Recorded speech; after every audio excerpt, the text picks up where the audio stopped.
Tuesday. Melanie Dean is standing by at Greenville City Hall. They just got through with the City Council meeting, and let's find out what they talked about today. Melanie? 4 minutes. No, I'll back up.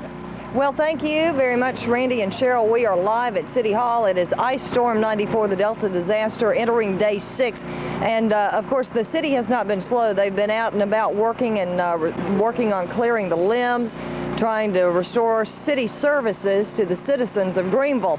A lot of the things that happened during tonight's City Council meeting, of course, were just a formality. Mayor, would tell us a little bit about what we've done tonight at City Council. We've talked about okayed a curfews.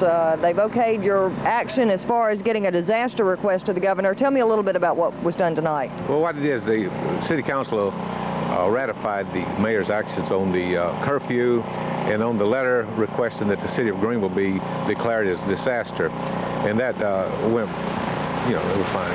When we're talking about the city of Greenville being declared a disaster, what have you heard so far? We still have not been approved. FEMA was in, and they're coming back tomorrow, I understand. FEMA was here today, and I assume they got all the information they need, and they will be back tomorrow. But hopefully, just hopefully within the next 48 hours, that we will hear something from them. Hopefully much quicker than 48 hours. All right, there was a lot of action taken today if we get FEMA reimbursement, and some of that action, I think, was an interlocal agreement with other municipalities so we could reimburse them.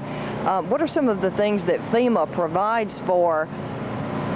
A brief sketch, if you would, of the city's services it helps support, but what can residents expect if, again, that's if we get FEMA assistance? If we get that assistance, the residents will be able to get low-income loans, sometimes grants, but normally it's a low-interest loans, which are 1%, 2%, 3% loan.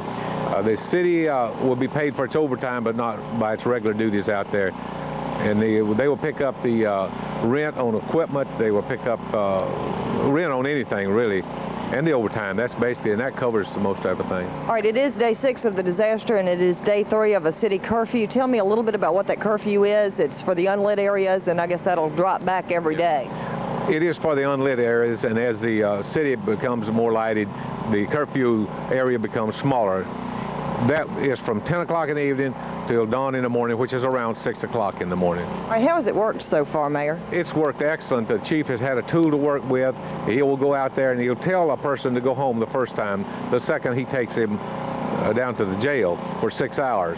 And that is, that's really been working good. It's cut down on a lot of the problems, and I just think that was an excellent idea. All right, we're going to be talking in just a second to City Engineer John Ventura about the water situation. You mentioned today, and I think we've done a story on it, the schools are waiting for the water, and that is one of your top priorities. That is one of the top priorities for the school system.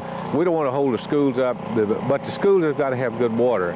So therefore, each day we're taking samples, sending it to Jackson. I may be getting over in his territory, but when it comes back clean, then we'll, it'll be ready for the schools then. Okay, Mayor, thanks so much. Sure. We are also talking with our newest City Council member, George Patton. George, this was just kind of a disastrous, pardon the pun, way to join the City Council. Tell me a little bit about what you've experienced and how tough has it been to deal with not having been on council before? It's not been that tough. Everyone has pulled together great, and I've had very, very few phone calls. Most of them have came through the City Hall. The few that have came to me, I've directed them to the mayor's office. Mainly, I've stayed in contact with the mayor to find out if there's anything that as far as council members need to do or if I need to do, and just more or less let him run the show. Now tonight, y'all of course ratified everything that has been done up until now, and even some projections for the future, but you have not been out of contact. I understand with the mayor's office, the city council members too have been out working. What is your assessment of the situation? It's bad. The city is in devastation, but we're pulling together and we're coming out of it. It's just going to take some time, and we will pull out of this too. Y'all had a very special thank you to a number of towns that have lent some support and some services. You, of course, having a big interest in your past experience in public service with the police department. How do you think our city services have gone, just as a citizen's assessment, do you think? Has it been as fast as you would have thought? Yes, we've had employees that have gone way beyond the call of duty. I have personally asked the mayor to find some way of thanking these individuals. Also, we've talked about in the council meeting today to personally thank the citizens and also the cities that have sent help in here. I couldn't ask any more of my employees. They have done great. All right, George Patton, thank you so much.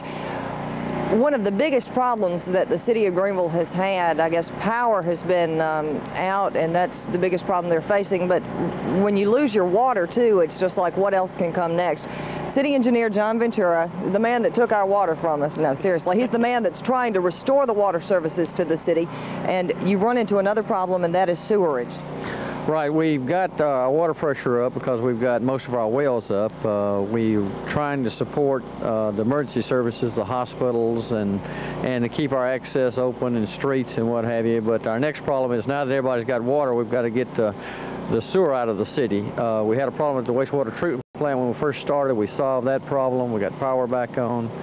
We've got about 89 pumping stations. Our major stations are now up, but some of the residential stations aren't. We've got 4 emergency generators that we take around from station to station, and we support those areas by these emergency generators. So you're coping, but are you still asking people to be conservative with their water use, and especially with the things that lead to sewage?